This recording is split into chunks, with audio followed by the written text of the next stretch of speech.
Monday, Friday, 2208. I'm sitting in a sewer well. The drops slowly come off and smash loudly on the concrete. I'm thirsty.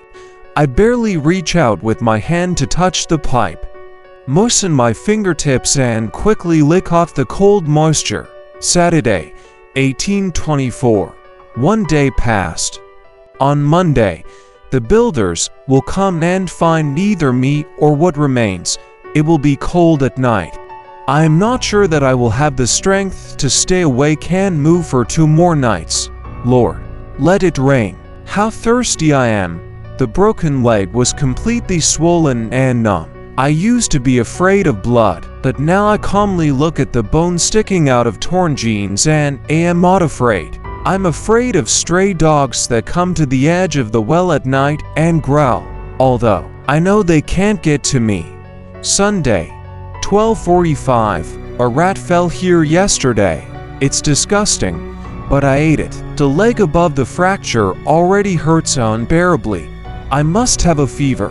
Everything is floating before my eyes, and the colored rings are kaleidoscopically diverging. I can't reach the pipe. I'm thirsty.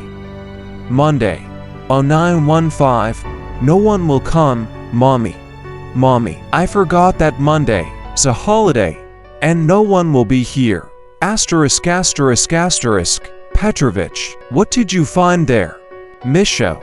You know, this girl kept something like a diary on her phone. Yet, the girl was unlucky. The corpse truck rumbled on the new manhole and left the construction site.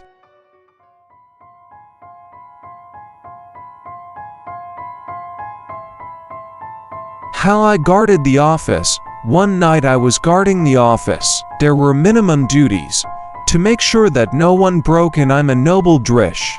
But if someone managed to crack this unreal iron door at night, a riot policeman would hardly be able to stop him, so I was there more for form's sake, to let the authorities in, and also so that it didn't flow from the ceiling.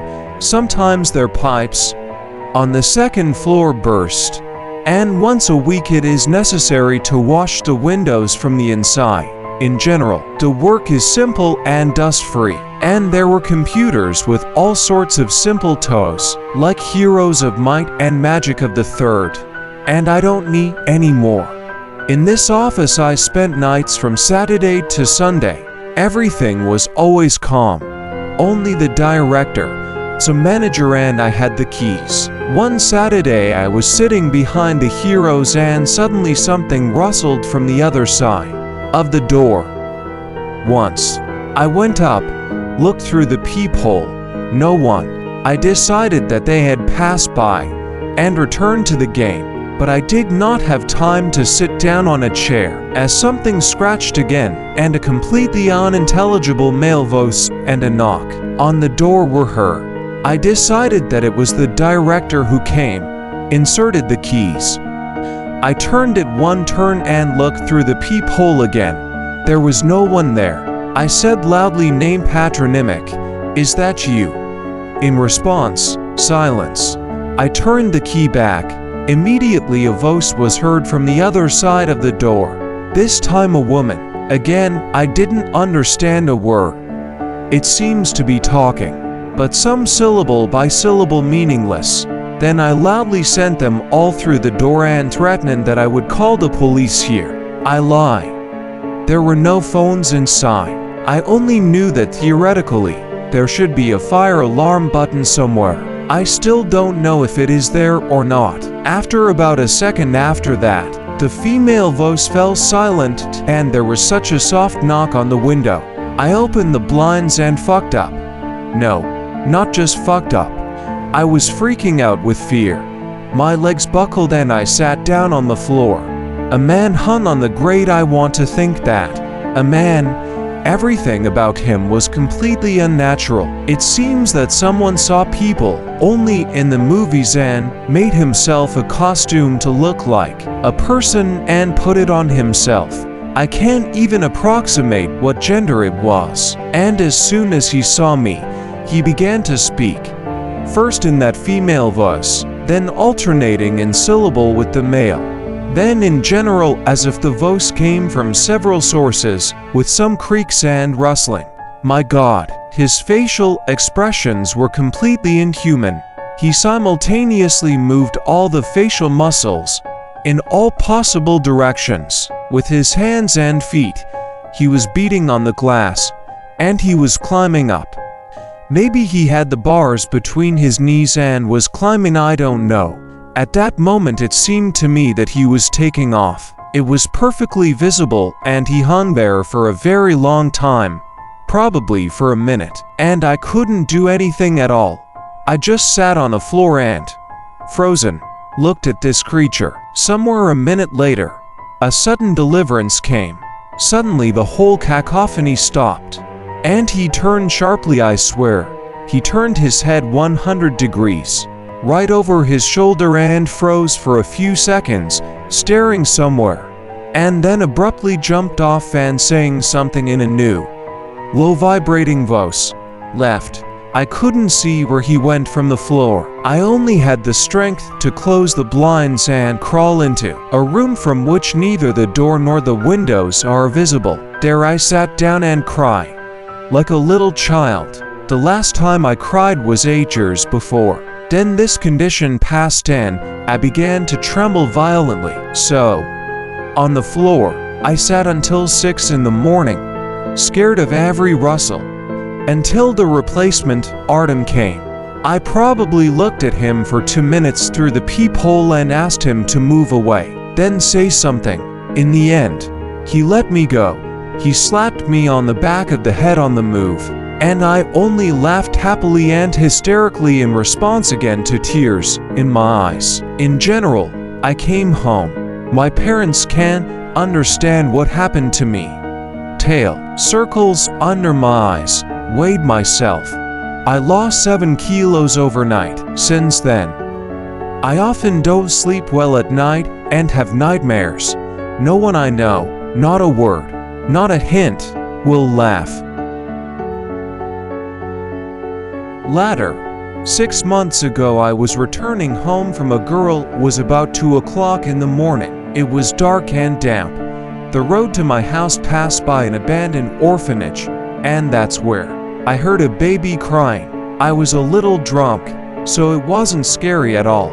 I just wanted to help the child, find out what was wrong. So, I went into the building. Old children's toys and broken furniture were scattered there, which the homeless had not yet managed to pull apart. The crying was clearly audible. I walked all over the building. I didn't find anyone, but the crying continued. I was about to leave, but then I noticed the stairs to the second floor. There was a door under it. The crying was clearly coming from behind it. I tried to open the door. It wouldn't budge. I walked around the building, found a piece of pipe, and knocked out the lock. It was damp in the closet. Everything was mildew. I shone my phone and saw a small mirror in the corner. There was a feeling that the crying was coming from him. I came closer. Everything was quiet. I shone my phone on the mirror and saw a figure in the form of a ladder drawn either with a felt tip pen or with paint on the smooth surface. I decided to leave because it had already become creepy and uncomfortable. Besides, there was some whispering, but I couldn't make out anything. And when I came out of the orphanage, I already distinctly heard cries for help from inside. Then a taxi pulled out from the next street. I ran out onto the road and stopped him. The taxi driver immediately asked me about the screams. He also heard them. I told him to step on the gas, because something unhealthy is going on here. We drove off, and I gradually calmed down. And then I looked in the side view mirror and saw a faded painted staircase on it. I asked the taxi driver if he could see it, but he shook his head. As we drove, the stairs became clearer and clearer, and I began to see indistinct whispers. When I told the taxi driver about it, he got scared and started yelling at me to get out of the car. In the end, I did so, but I was no less horrified and shocked. In the morning, I woke up from a headache Memories of last night immediately surfaced. I was afraid to go to the bathroom and look in the mirror, but then I decided there was nothing on the mirror. I relaxed, told my friends about the night adventure, and they laughed. I myself began to perceive this case in a comic form. That evening, I came back from bowling around 1 o'clock in the morning, went to the bathroom to wash up and heard the whispering again. On the mirror there was a ladder emerging again. I ran to spend the night with my parents, told them everything. They gave me sleeping pills and I fell asleep.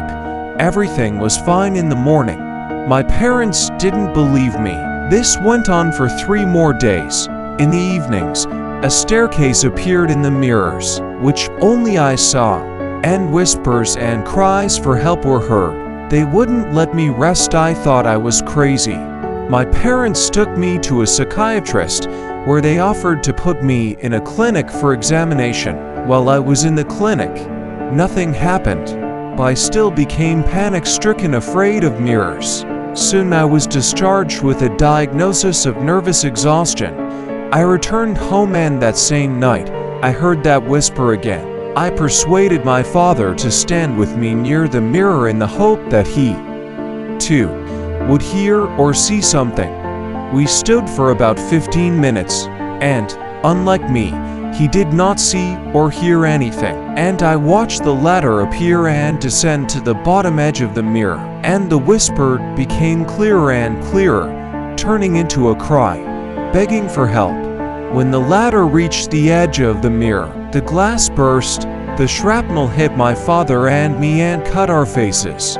He was in shock and finally believed me. After that, he took me to temples, churches, gypsies, grandmothers, fortune tellers, and even rebaptized me. But everything continues. There are no mirrors left in our apartment. Everything is broken. Many of the psychics we went to claim that some strange and powerful curse lies on me, which they cannot lift, and I can't accept it. I don't know what to do, but I'm still looking for a way out. I want to live as before, but no one can help me yet.